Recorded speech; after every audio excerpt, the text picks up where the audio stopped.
సాగర్ భూ నిర్వాసితుల చట్టాన్ని ప్రజాపాలనలో కాంగ్రెస్ ప్రభుత్వం అమలు చేయాలని గాయకుడు ఏపూరి సోమన్న డిమాండ్ చేశారు. గజ్వేలలో కన్నీళ్ల సాగరం పుస్తకావిష్కరణ సభలో ఎమ్మెల్సీ ప్రొఫెసర్ కోదండరాం, గాయకుడు ఏపూరి సోమన్న ముఖ్య అతిథులుగా పాల్గొని పుస్తకాన్ని ఆవిష్కరించారు. ఎమ్మెల్సీ ప్రొఫెసర్ కోదండరాం మాట్లాడుతూ మల్లన్న సాగర్ భూ నిర్వాసితులు దుర్భరమైన పరిస్థితులు అనుభవిస్తున్నారని, భూ నిర్వాసితులకు ప్యాకేజీ డబ్బు రాక ఇబ్బందులు పడుతున్నారని అన్నారు.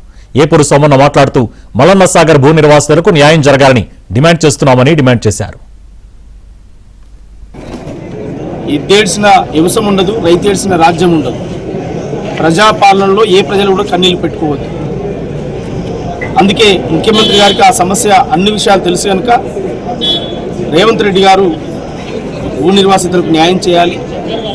ఏదైతే చట్టంలో భూమికి భూమి, ఇల్లుకు ఇల్లు, చెట్టుకు చెట్టు, పుట్టకు పుట్ట, ఆవుకు ఆవు, ఏ వస్తువు పోతే ఆ వస్తువు అనేటువంటి చట్టం ఏదైతే ఉందో ఆ చట్టాన్ని గత పాలకులు విస్మరించారు కనుక ఇవాళ ప్రజాపాలనలో కాంగ్రెస్ ప్రభుత్వమైనా అది అమలు చేయాలి.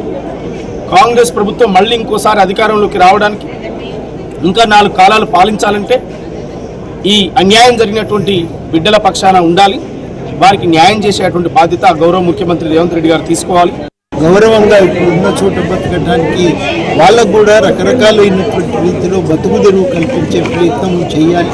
ఇవన్నీ కూడా ప్రభుత్వం కొన్ని చేయవలసిన పనులు.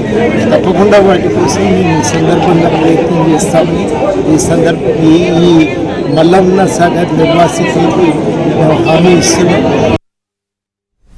పోలవరం జిల్లా చింతూరు పిఎస్లో ఓఎస్డీ పంకజ్ కుమార్ మీనా ఎదుట 3 మావోయిస్టులు లొంగిపోయారు.